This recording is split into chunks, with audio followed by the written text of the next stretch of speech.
আমাদের সমাজে অসংখ্য ছেলে উপার্জন করে, হয়তো অবিবাহিত, কিন্তু রোজগার করে, তাদের উপরে কোরবানি ওয়াজিব হয়, এরা কোরবানি করে না। আমাদের দেশে অসংখ্য অগণিত ছেলে যারা বিদেশ থাকে, তাদের কাছে আয় আছে, তারা বাড়িতে ওই সারা বছর যেরকম মাঝে মাঝে টাকা পাঠায়, কোরবানির বসেও টিয়া 10,000 বাড়াইয়া 20,000 টাকা বাড়াইয়া বাড়িতে টাকা পাঠায়। ও বাড়িতে একজনের নামে কোরবানি হয়, হয় বাপের নামে, নয়তো মার নামে, নয় বাপ মার নামে, আর সবাই মিল্লা গোস্ত বাগাবাগি করে খায়।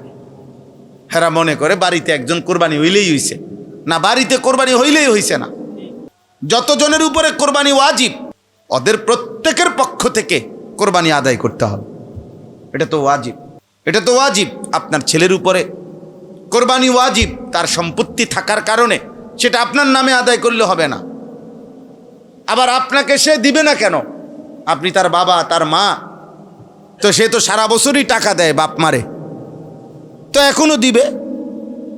সংসারে যেই টাকাটা দেয় সেটা তো আলাদা কথা।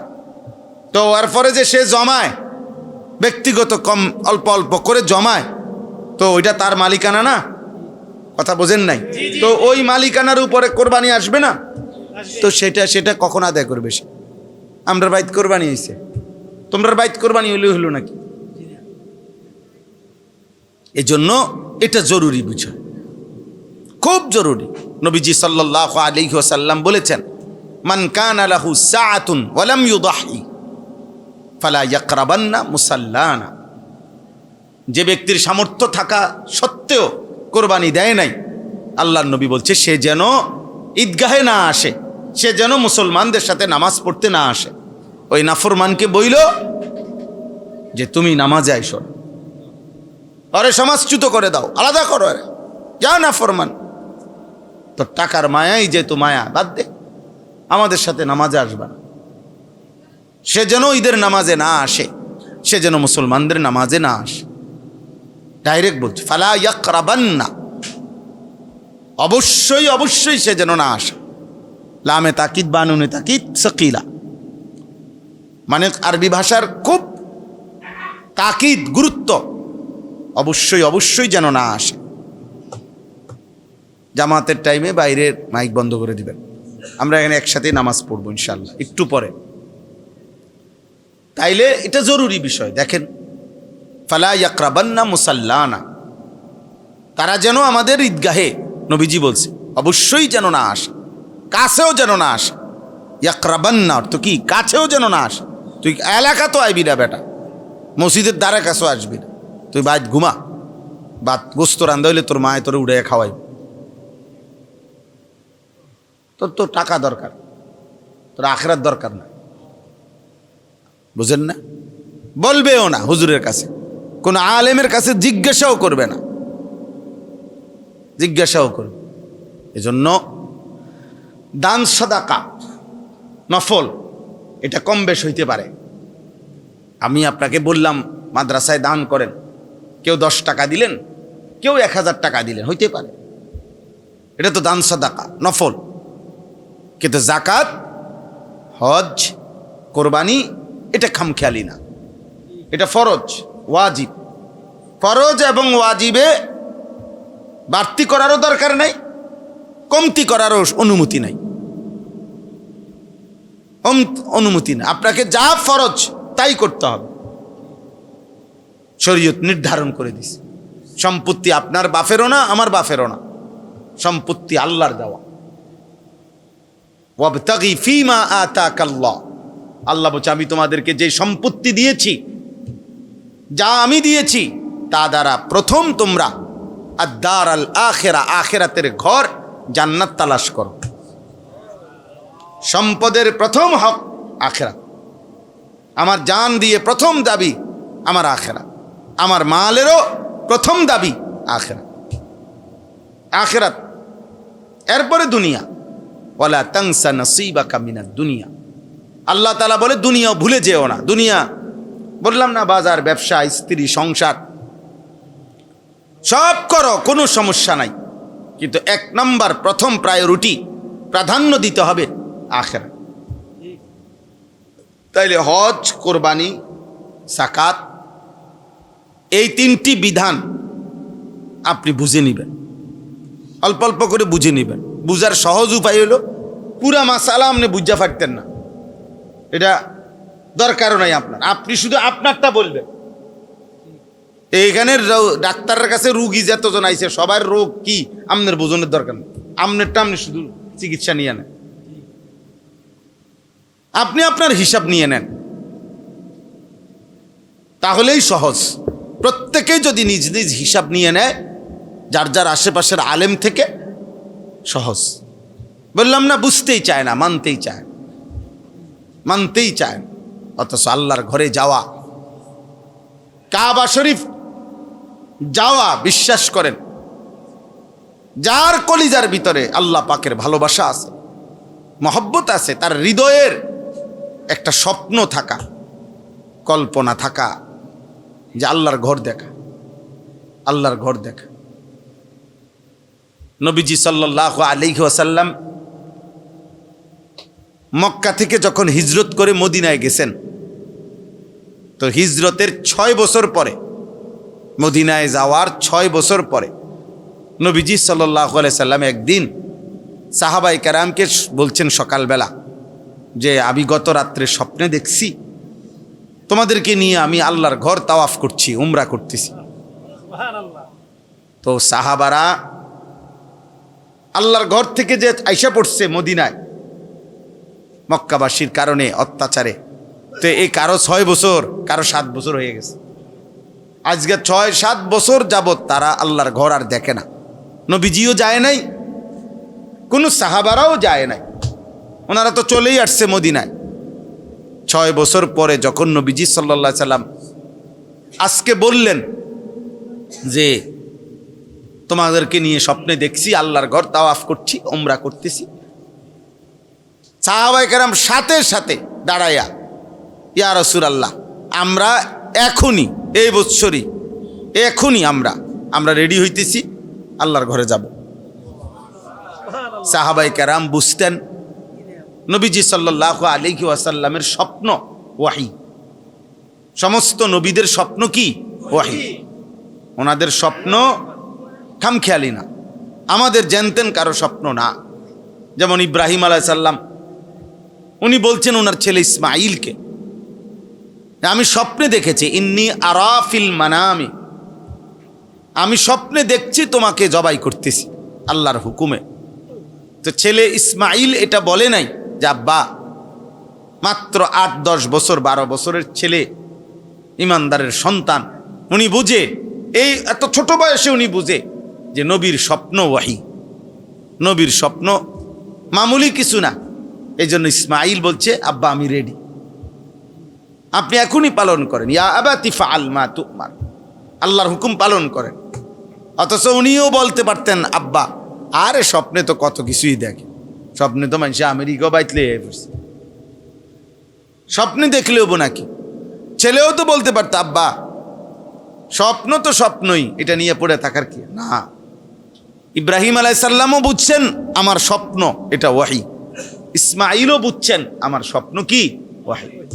তো আজকে যখন নবী সাল্লাল্লাহু আলাইহি সাল্লাম বললেন আমি স্বপ্নে দেখছি তোমাদেরকে নিয়ে আল্লাহর ঘর তাওয়াফ করছি, সাহাবারা বুঝছেন এটা নবীর স্বপ্ন ওয়াহি, অতএব ওনারা রেডি হয়ে গেছে। আল্লাহর নবী সাল্লাল্লাহু আলাইহি সাল্লাম 1400 কিংবা 1500 সাহাবী নিয়ে মদিনা থেকে মক্কার উদ্দেশ্যে আল্লাহর ঘর তাওয়াফ করবে, উমরা করবে, এই উদ্দেশ্যে নবীজি সাল্লাল্লাহু আলাইহি সাল্লাম রওনা দিয়েছেন। তো রওনা দিয়া মদিনার কাছাকাছি, আর মক্কার কাছাকাছি একটা জায়গা হুদাইবিয়া জায়গাটার নাম, ওইখান পর্যন্ত যখন আসছেন আল্লাহর কুদরতে নবীজি সাল্লাল্লাহু আলাইহি সাল্লামের ওঁট নিজে নিজে বসে গেছে ওইখানে। তো উঠে যখন বসে গেছে আল্লাহর নবী সাল্লাল্লাহু আলাইহি সাল্লাম বললেন হাবাসাহা হাবিসুল ফিল, আল্লাহর ঘরের দিকে ঢুকতে গিয়ে আব্রাহার হাতি, সেই হাতিকে যিনি বসায় দিছিলেন ঘরে পৌঁছবার আগেই আমার উটকেও সেই আল্লাহই বসায় দিছে কুদরতিভাবে। নিশ্চয়ই আমরা অপেক্ষা করো, থামো, ভিতরে আমরা খবর নাও। তখন সাহাবী পাঠাইছেন, উনি খোঁজ খবর নিয়া গোপনে কৌশলে খবর নিয়ে আইসা বলছি, ইয়া রাসূলুল্লাহ, মক্কার কাফেররা তাদের ঢাল তলোয়ার নিয়ে প্রস্তুত, কোনোভাবেই আপনাকে আমাদেরকে মক্কা শরীফ ঢুকতে দিবে না, আল্লাহর ঘরের তাওয়াফ করতে দিবে না, কোনোভাবেই না। তারা জান দিবে, লড়াই করবে, যুদ্ধ করবে, কিন্তু আপনাকে কাবা ঘরের কাছে আসতে দিবে না, তাদের সিদ্ধান্ত এটা। আল্লাহ নবী সাল্লাল্লাহু আলাইহি সাল্লাম বললেন, হায়, আমি তো এই বছর এখন যুদ্ধ করতে আসি নাই, মূলত আমি আসছি শুধু কাবা তাওয়াফ করব, উমরা করব। উমরা মানে 3 ঘন্টার কাম, 3 থেকে 4 ঘন্টার সময়ের কাজ হলো উমরা।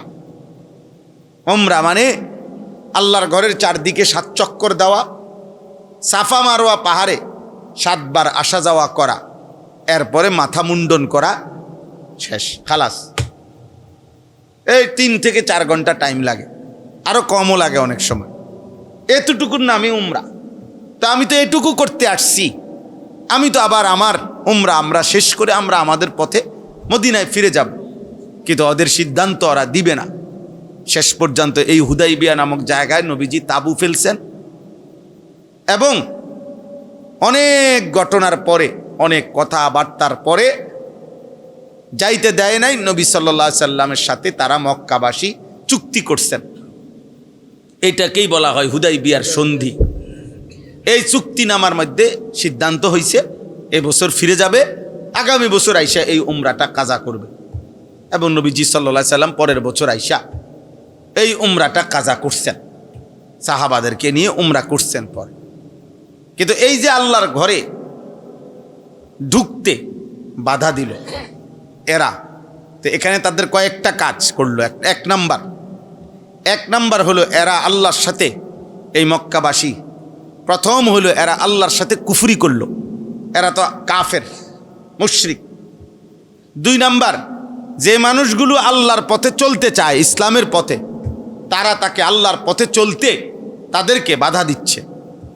3 নাম্বার, আল্লাহর ঘর মসজিদে হারাম কাবা, আল্লাহ তাআলা সৃষ্টির শুরু থেকে কিয়ামত পর্যন্তের জন্য এটা ভিতরে যারা বসবাস করে এই কাবার আশেপাশে, এবং বাহিরের থেকে যারা এটার ভিতরে ঢোকে এই মক্কা নগরীতে, সবার জন্য আল্লাহ তাআলা কিয়ামত পর্যন্তের জন্য এই কাবা, মসজিদে হারাম এবং হজ্জের সাথে সংশ্লিষ্ট যেই জায়গাগুলো, কাবা, মসজিদে হারাম, সাফা মারওয়া, মিনা, আরাফা, মুজদালিফা, এই জায়গাগুলো কিয়ামত পর্যন্তের জন্য গোটা পৃথিবীবাসীর জন্য, ইমানদারদের জন্য ওয়াকফ, মুক্ত, সবার জন্য অনুমতি।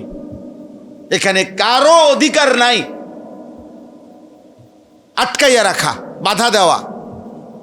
অথচ এই মানুষগুলো, তারা তো মক্কার মসজিদে হারামের পাশে থাকে না, শুধু তোমার থাকতে দিছি আমি, আর তোমরা আমার বান্দারা আসতে চায়, তোমরা তাদেরকে বাধা দিচ্ছ। এই অধিকার কই পাইলা?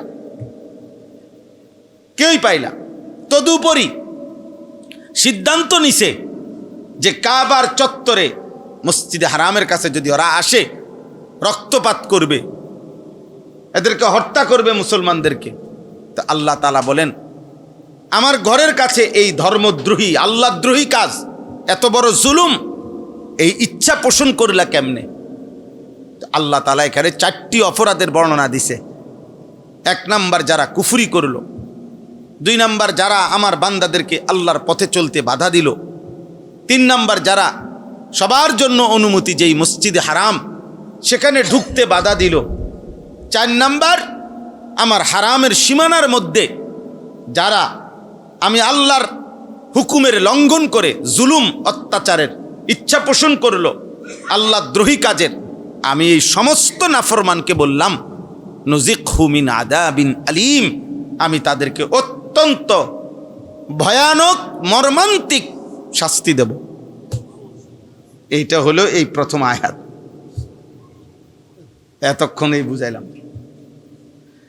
ইন্নাল্লাযীনা কাফারু, নিশ্চয়ই যারা কুফরি করলো, ওয়ায়াসুদ্দুনা আন সাবিলিল্লাহ, আল্লাহর পথ থেকে যারা বাধা দিচ্ছে। ইসলাম, এখানে সাবিলিল্লাহ আল ইসলাম তাফসীরে আছে, ওয়াল মসজিদিল হারাম, এবং মসজিদে হারামে আসতে যারা বাধা দিচ্ছে, আল্লাযী জাআলনাহু লিন-নাসি সাওয়াআনিল আকিফু ফীহি ওয়াল বাদ, যেই ঘরটি, যেই মসজিদটি আমি বানিয়েছিলাম পৃথিবীর সমস্ত মানুষের জন্য, চাই সে আভ্যন্তরীণ হোক বা বহিরাগত হোক, মানে চাই সে মক্কা নগরীর হোক অথবা মক্কা নগরীর বাহির থেকে হোক, আমি তো সবার জন্যই বানাইছিলাম।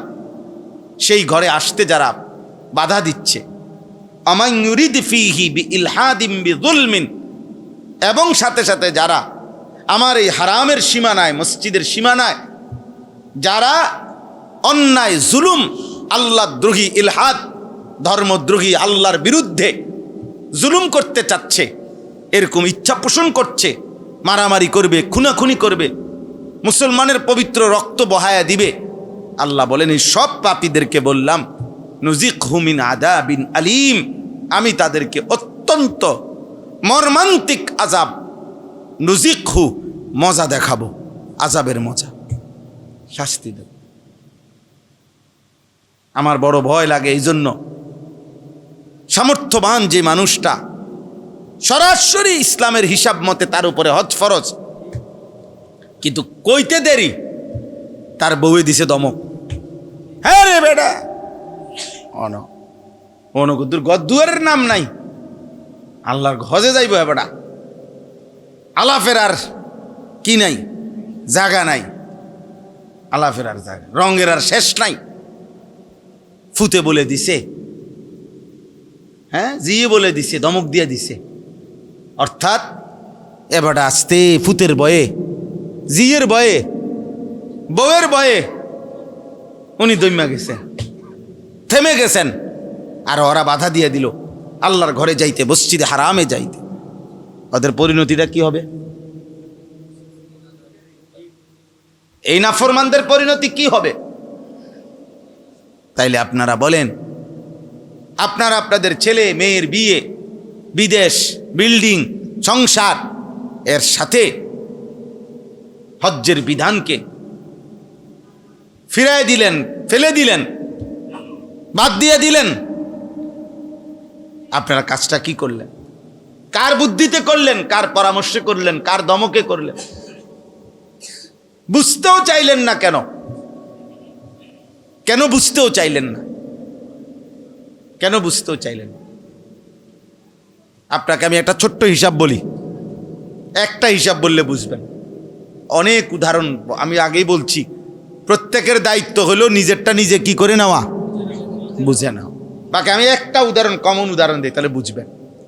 একজন ব্যক্তির তার যে বসতের ভিটা, যেটার মধ্যে সে থাকে, বসত বাড়ি, এটা বাদ দিয়া তার আলাদা ফসলি জমি, এমনে জমি, বাজারে ক্ষেত, আরে জমি যেখানে হোক, তার মনে করেন আলাদা আরো 10 শতক জমি আছে ধরেন। এই লোকটার এই দুইটা জিনিসে আছে, চলো ওই জমিটুকু আছে 10 শতক বা 15 শতক, আর আছে কোনটা? এই বসত বাড়িটা। এই বেচারার উপার্জনের আর কিছু নাই। ওই যে ওইখান থেকে যে ফসল হয় ওইটুকু দিয়েই সংসার চলে ধরেন, এখানে চাষবাস করে এই বেচারা কি খায়। কিন্তু যেটুকু জমি তার আছে অতিরিক্ত, এইটুকু জমিকে এক অংশ যদি বিক্রি করে 4 শতক, 5 শতক, 3 শতক, তাহলে হজে যাওয়ার আসার যে খরচ এবং কয়দিনের বউ বাচ্চার সংসার খরচ আর চলবে, আর ওই যেটুকু জায়গা থাইকা যাবে এটুকু দিয়েও ইচ্ছা করলে তার সংসার পরবর্তীতে হে দেশে আইলে সংসার চালাইতে পারবো। বুঝেন নাই কথা? আবার বলেন যে মনে করেন 10 শতক, তো এখন হজ্জের স্বাভাবিক মধ্যম মানের টাকা দিয়ে যদি কেউ হজ্জে যায়, তাইলে খরচ হয় 6 থেকে 6.5 লাখ টাকা। বুঝছেন? এই বছরের হিসাবটা ধরলাম আর কি আমি, 6 থেকে 6.5 লাখ টাকা হইল মধ্যম মানের, মোটামুটি প্রায় ইজিলি যাওয়া যায়। তো এই ধরেন 6.5 লাখ টাকা। এরপরে এই বেচারার এই 1.5 মাস 45 দিন সংসারের খরচাপাতি লইয়া চলতে এখানে লাগতে পারে মনে করেন আরো 1 লাখ টাকা। আচ্ছা ধরলাম 1.5 লাখ টাকা, ধরলাম 2 লাখ টাকা, বুঝেন না, সংসার খরচ লাগবো। তাহলে 6.5 আর 2 লাখে কত? এখন ওই 10 শতক জাগার 3 শতকের দাম মনে করেন 3 লাখ টাকা করে, 9 লাখ টাকা মনে করেন বিক্রি করা যাবে। 4 শতকও বেচা যাইলে মনে করেন 4 দুগুণে 8 লাখ টাকা, 2 লাখ টাকা করেও শতক হইলে 8 লাখ টাকা। তাইলে এই 4 শতক বিক্রি করলে সে হজে যাওয়া আসা এবং এই 1.5 মাসের পরিবারের খরচ দিয়া হবে কিনা? হবে। আর ওই যে 6 শতক জমি রইছে, আর কোথাও কোনো টাকা নাই, দোকান নাই, ব্যবসা নাই, চাকরি নাই, বিদেশ ফুত নাই, আর কোথাও থেকে 10 টাকা পাওয়ার কোনো সম্ভাবনা তার নাই। শুধু আর ওই 6 শতক জমি আছে, 7 শতক জমি থাইকে যাইব, এটুকু বেচলে আরে থাকলে এটুকু দিয়েও সে 4 জন মানুষের সংসার চালাইতে পারবে। তো নিশ্চিত শরীয়তের বিধান এই মুসলমানের উপরে হজ ফরজ।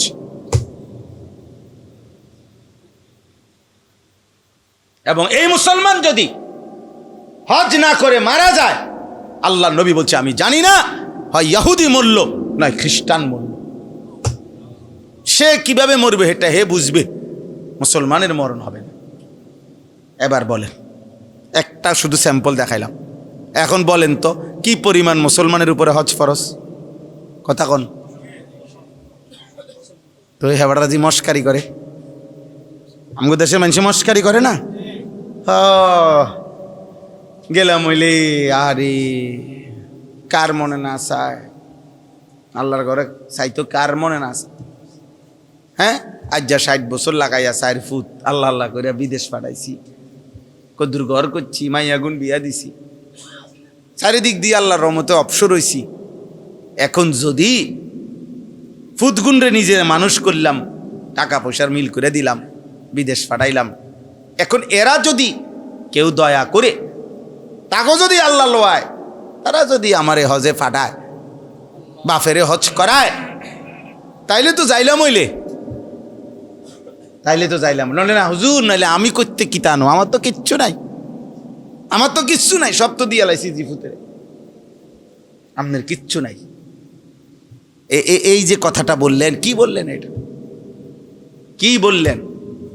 আপনি জীবিত থাকাকালীন আপনার সম্পত্তির মালিকানা সন্তান হইতে পারে? তো তাইলে তাহলে এগুলোর মালিক আপনি না? কথা কয় না?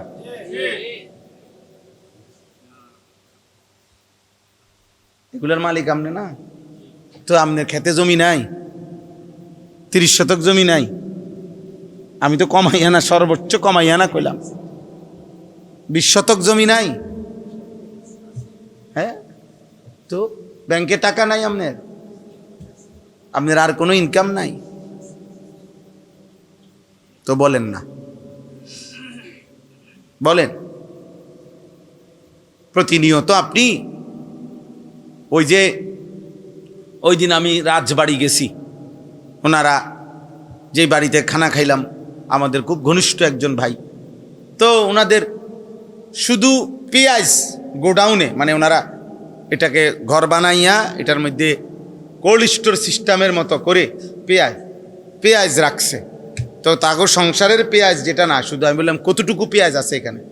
কয় যে হুজুর কমপক্ষে 1.5 থেকে 2,000 মন পেঁয়াজ, 1.5 থেকে 2,000 মন পেঁয়াজ আছে, অতিরিক্ত এগুলো বিক্রি করবে এগুলো সারা বছর। তাইলে এরকম আমাদের প্রত্যেকের উচিত হ্যাঁ হিসাব করা উচিত। ব্যবসার পণ্য, নিজের অতিরিক্ত সম্পদ হজ ফরজ হওয়ার ক্ষেত্রে গুরুত্বপূর্ণ, কোরবানির ক্ষেত্রে গুরুত্বপূর্ণ। 52.5 বড়ি রূপার দাম সর্বোচ্চ, 1 বড়ি রূপার দাম যদি এখনকার বাজার অনেক বেশি, একারে বেশিও যদি হয়, তাইলে 7,000 টাকা। আগে অনেক কম ছিল, 700, 800, 1200 টাকা ছিল রূপার বড়ি। এখন শুনলাম কত কইল ওই দিন কে 5, কত 5,000-ই ধরো, তাইলে আচ্ছা ধরো 5,000, তাহলে 52 বড়ির দাম কত আসে বসি? হিসাব করো, 5 52 পূরণ দাও, 2,60,000, আরো 2,500 কও, তাহলে 2,62,500। আরো অর্ধ বড়ির দাম ধরবে না, 5,000-এর অর্ধেক, তাহলে 2,500, কত হয়েছে? 2,62,500। এই 2,62,500 টাকা আমরা সর্বোচ্চ রেট ধরলাম। ঈদের 3 দিন, কোরবানির ঈদের 3 দিন যদি কারো কাছে 3 দিনের প্রথম দিনের ফজরের ওয়াক্ত থেকে, সুবহে সাদিক থেকে যে কোনো সময়ে তৃতীয় দিন মাগরিব পর্যন্ত কারো কাছে যদি তার এই সংসারের স্বাভাবিক খরচ, স্বাভাবিক যে খরচাপাতি ওষুধপত্র এর অতিরিক্ত কারো কাছে যদি জমা থাকে এই পরিমাণ টাকা, তার উপরে কোরবানি ওয়াজিব। 2,62,500 টাকা ধরে। আগে 1 বছর না, ওই দিনকা আমি আবার কাছে 3 লাখ টাকা পাই, এই ঈদের দিনটি একটা বাইতাইয়া দিছে, বুঝেন নাই কথা? অতিরিক্ত এখন আপনার এই টাকাটা ছাড়াও আপনার বাজার সংসারের খরচাপাতি চলা অতিরিক্ত টাকা আপনার উপরে কোরবানি ওয়াজিব, আপনাকে কোরবানি আদায় করতে হবে। আপনি বলবেন কি এত কঠিন? না না, কঠিন তো হলো নাফরমানের জন্য কঠিন, ইমানদারের জন্য তো সহজ।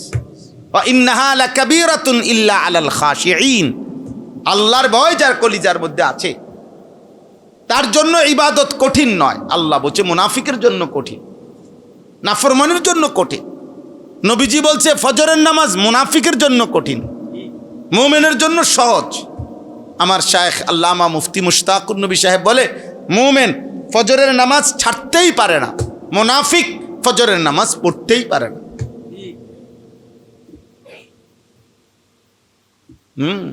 যে বুঝে জীবন মানে আমার আল্লাহর হুকুম পালন, তাইলে আমার শরীরে যা হুকুম তাও পালন করতে হবে, আমার সম্পত্তির মধ্যে আল্লাহর হুকুম যা তাও পালন করতে হবে, এটা সোজা বাংলা। আর নাফরমান তার কাছে 1 টাকাও, 100 টাকা, 10 টাকা দান করাও তার জন্য কঠিন। 10 টাকা অসংখ্য মসজিদের মধ্যে দান করে যে দেখবেন শুক্রবারের যে টাকাটা উঠায়, সবচেয়ে মনে হয় যেন পুরা ইউনিয়নের যত অসল টাকাগুলো এক চান্সে শুক্রবার দিন এগুলা মসজিদে ঢুকে যায়। যে যেখান দিয়ে চালাইতে পারে না ওইখান দিয়া অসল টাকা, ছিঁড়া বিরা টাকা, মানে না পারতে তার কলজা ছিঁড়া গেছে এই 5টা টেয়ার দিতে, না পারতে বহুত খুঁজা সবচেয়ে ছিঁড়া টাকাটা মসজিদের মধ্যে দিছে। কাত কলিজার মধ্যে আখিরাত নাই। সাহাবায়ে কেরাম নবীজির জামানায় একবার শুধু সাহাবায়ে কেরাম মসজিদে নববীতে যে গরিব সাহাবীরা থাকতেন সুফা, ওনাদেরকে খেজুর সাহাবারা দিতেন, খেজুর আইনা রাখিয়া যাইতেন আর কি, ওনারা খাইতেন। একদিন শুধু খেজুরের ছড়া রাখছেন একজন সাহাবী, ওই খেজুরের ছড়া যেটা কলার ছড়ির মতো, এই ছড়ির মধ্যে খেজুর নষ্ট, দুর্বল খেজুর, ভালোগুলা না, মানে বাচ্চা মনে বুঝা গেছে যে শরীরের খেজুরগুলো একটু কি দুর্বল, ওইটি রাখা গেছে। এই এতটুকুর কারণে কোরআনুল কারীমে আল্লাহ তাআলা 4 নম্বর পারা আছে, আল্লাহ তাআলা এই যে সরাসরি কোরআনের আয়াত নাজিল করে বললেন লান তানালুল বিররা হাত্তা তুনফিকু মিম্মা তুহিব্বুন। বান্দা শোনো, যতক্ষণ পর্যন্ত সবচেয়ে প্রিয় যা তা আল্লাহর পথে ব্যয় না করবা, কশ্চিন কালেও নেকি পাবা না। লান তানালুল বিররা, নফি তাকিদ বলান, কোনোভাবেই নেকি মিলবে না। কি সাহাবায়ে কেরাম কে এইভাবে সতর্ক করছেন নবীজি, আরে আল্লাহ কোরআনে সতর্ক করছেন।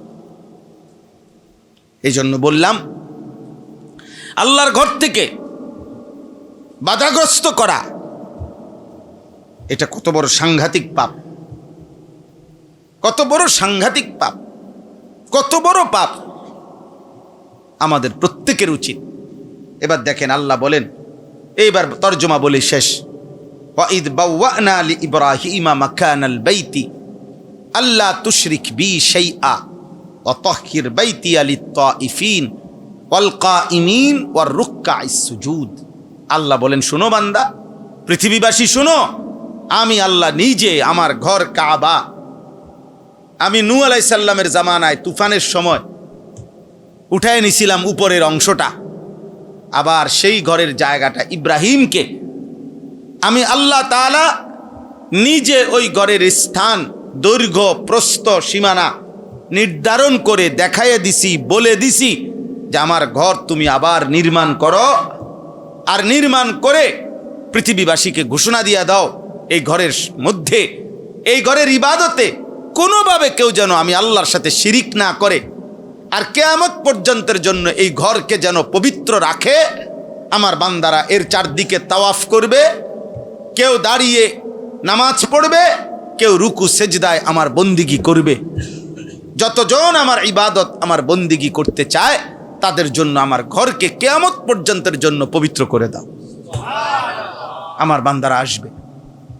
তো ইব্রাহিম আলাইহিস সালাম আল্লাহর ঘর নির্মাণ করছেন, সম্পূর্ণ সুন্দর করে সাজাইয়া রেডি করে।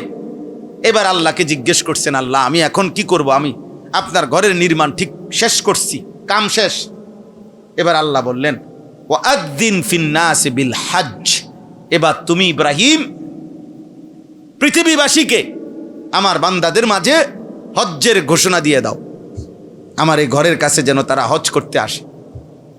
ইব্রাহিম আলাইহিস সালাম বললেন, আয় আল্লাহ, হজ্জের ঘোষণা দিব মানে কারে ঘোষণা দিব? এনে তো কোনো মানুষই নাই।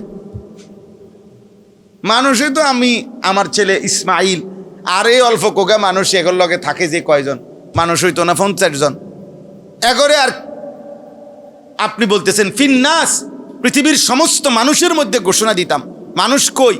আর দ্বিতীয়ত আমি এখানে যত জোরেই চিৎকার করি সারা পৃথিবীর মানুষ শুনবে কেমনে?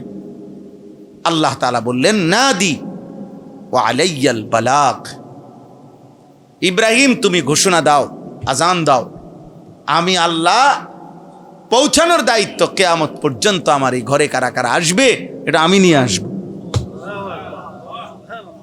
ইয়াতুকা রিজালান ওয়া আলা কুল্লি দামিরিন ইয়াতিনা মিন কুল্লি ফাজ্জিন আমিক। আল্লাহ তাআলা বলেন, যুগে যুগে কিয়ামত পর্যন্ত ইব্রাহিম কেউ পায়ে হেঁটে কাছের থেকে আসবে, কেউ এত দূর থেকে আসবে বাহনে চড়ে, গাধায় চড়ে, ঘোড়ায় চড়ে, উটের মধ্যে চড়ে, এত দূর থেকে আসবে। এই ঘরে দেখো, আমি বললাম যে আসতে আসতে আসতে এত দূরত্বের কারণে মানুষ না, ডাইরেক্ট বাহন, গাধা, ঘোড়া, খচ্চর, উট পর্যন্ত দুর্বল হয়ে যাবে। বাহন দুর্বল হয়ে যাবে, মানুষ তো দুর্বল হবেই হবে। এত দূর থেকে হলেও আমার বান্দা এখানে আসবে। তুমি আজান দাও, তুমি ঘোষণা দাও, তুমি ঘোষণা দাও। আজকের পৃথিবীতে আমরা এটাতে বুঝাইবার লাগে বলি, এত দূর থেকেও পৃথিবীতে ফ্লাইট হয়, এই হজের ফ্লাইট এত দূর থেকে আসে যে কোনোভাবেই এক ফ্লাইটে আপনার আইসা পৌঁছানো সম্ভব না, বরং বাহন মানে বিমান দুর্বল হয়, মাঝখানে ট্রানজিট নিয়ে তেল নিতে হয়, ফুয়েল নিতে হয় তাকে। এত দূর থেকেও আসে, এত দূর থেকেও আসে। অর্থাৎ পৃথিবীর প্রতিটা গলি গলি যেখানেই আল্লাহর বান্দার অস্তিত্ব আছে মোমেনের, সেখানেই মোমেনের কলিজার মধ্যে ওই ঘরের প্রতি টান আছে। মোমেন মানেই আল্লাহর ঘরের প্রতি তার একটা টান থাকবে, আজীবনের একটা আফসোস থাকবে। আর এটা কি মোমেন মনেও পড়ে না, এতে বেটা বইয়ে বয়ে গেলে বিড়িয়ে খায়, পাগল কোথাকার, বুড়া অসল হয়ে গেছে, খবরও নাই, বইয়া বইয়া বিড়ি, বন, চা, টেলিভিশন, নাচ গান। আশ্চর্য মুসলমান, আফসোস মুসলমান। কলিজার মধ্যে ও ফুতের দিকে চাইয়া রয়েছে, নাতির দিকে চাইয়া রয়েছে। ফুত সব শেষ হইয়া ও নাতি ফাটানি শুরু করছে বিদেশ। অন বুঝেন না? এরপরও নাফরমানের লোভ শেষ হয় না, এরপরও শেষ, এরপরও কাম অনও শেষ হয় না।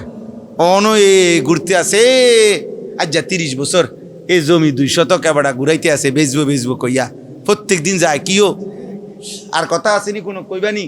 শেষ কথা, আমি তো মরে যাই, বেচবানি জমি, কতদিন ধরে ঘুরাইতে আসো জমি, বেচবা কই, শেষ মুহূর্ত মরতে পারতেছে না, বহুত মালাকুল মৌতের আবদার করে ধরে রাখছে এই জমি আনে লাগে।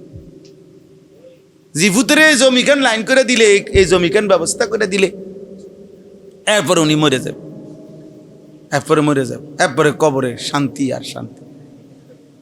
আস্তাগফিরুল্লাহ, লা হাওলা ওয়ালা কুওয়াতা ইল্লা বিল্লাহ। আল্লাহ আমাদেরকে মাফ করে দেন। প্রিয় ভাই, প্রিয় বাবা, আপনাদের কাছে অনুরোধ, শুরুর কথা আবার আমরা চলেন, আমাদের এই প্রথম কথা আমরা আবার ফিরে আসি। দুনিয়া আমাদেরই, আখেরাতও আমাদের, কবর আমার, পরকাল আমার। অতএব বুদ্ধিমান বিবেকবান হিসাবে আমাদের প্রত্যেকের উচিত আমরা আমাদের হিসাব মিলানো। আমার দুনিয়া কটুকু হলো, হিসাব করেন, আখেরাত কটুক হলো, হিসাব। সম্পদ এটা আল্লাহই দিছেন আমাকে, অতএব এখানে যদি জাকাত ফরজ হয় দেব, হজ আসলে হজ করব, কোরবানি হইলে কোরবানি আদায় করব, এরপরে যা থাকে তা দিয়ে হিসাব মিলাবো। একজন বুদ্ধিমান মানুষ তো, যেই কোনো মানুষ, তার পকেটে যে কয়টা টাকা নিয়ে সে বাজারে যায়, সংসারের যে কয়টা খরচ, তার তো মাথার মধ্যে একটা পরিকল্পনা করে। সে 5টা মিনিট সে ভাবে আমি কয় টাকার মাছ কিনবো, কয় টাকার চাল কিনবো, আমার চাইলেও দরকার, মাছও দরকার। এখন আমার কাছে টাকাই আছে 1000, 3000, আমি চাইলে কিনে নিলাম 3000 টাকা।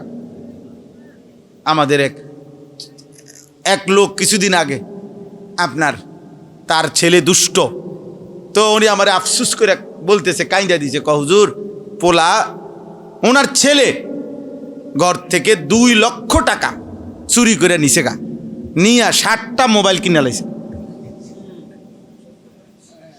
না, নিজে টিপতো, মোবাইল টিপতো, দোহান না, ছাত্র মানুষ মিয়া, 2 লাখ টাকা দিয়ে যা পাইছে মোবাইল কিনে লাইছে।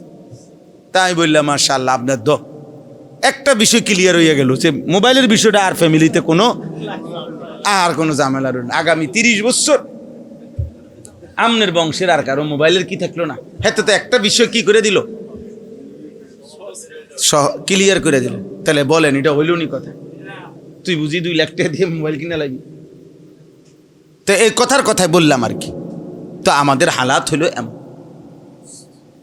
আপনি এটা বোঝা উচিত। আপনি তো দুনিয়াও সাজান, পরিকল্পনা করেন, মাছ কিনবো কদ্দুর, তরকারি কিনবো কদ্দুর, তা আমার এইটুকু সম্পত্তির মধ্যে আল্লাহর বিধান যা আমি তা পালন করব, আমার দুনিয়াবি প্রয়োজন যা আমি তাও পালন করব।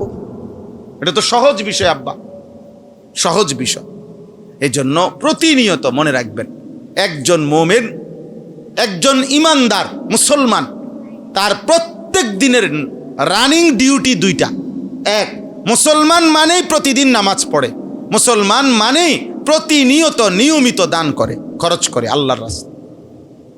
মনে রাখেন এটা, দান সাদাকা সিজন নাই, নামাজেরও সিজন নাই।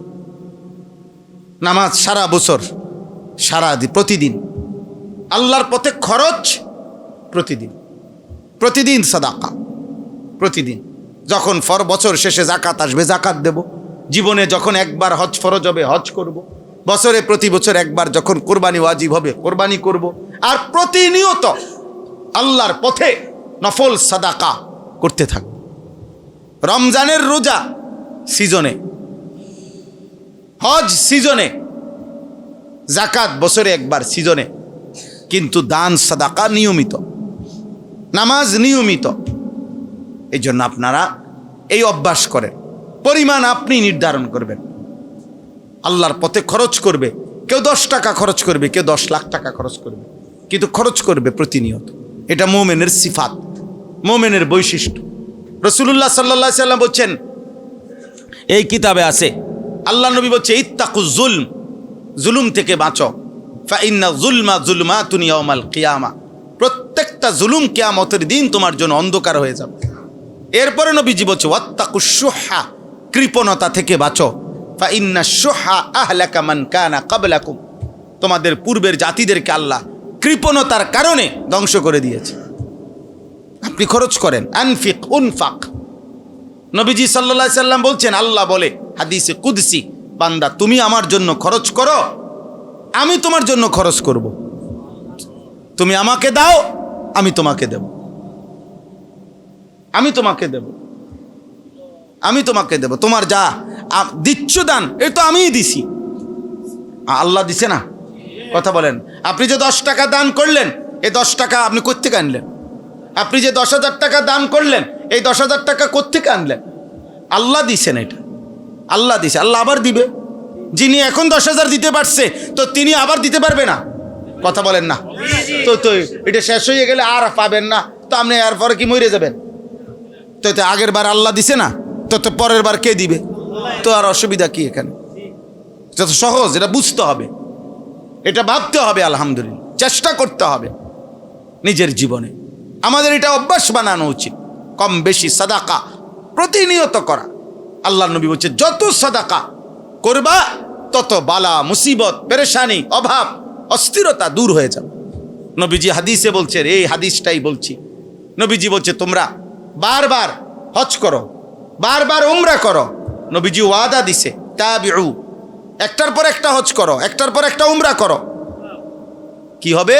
আল্লাহ নবী বলছে নিশ্চয়ই হজ এবং উমরা অভাব এবং গুনাহ এভাবে মিটিয়ে দেয়, মুছে দেয়। অভাব এভাবে দূর করে দেয়, গুনাহ এভাবে দূর করে দেয় যে লোহা যেমন আগুনের মধ্যে পোড়াইলে, অথবা স্বর্ণ যেমন আগুনে পোড়াইলে, রৌপ্য যেমন আগুনে পোড়াইলে ওইখান থেকে ঝংকার খাদ যেভাবে একদম সরে যায়, আল্লাহ নবী সাল্লাল্লাহু আলাইহি সাল্লাম বলছে হজ এবং উমরা অভাব এবং গুনাহ এভাবে দূর করে দেয়।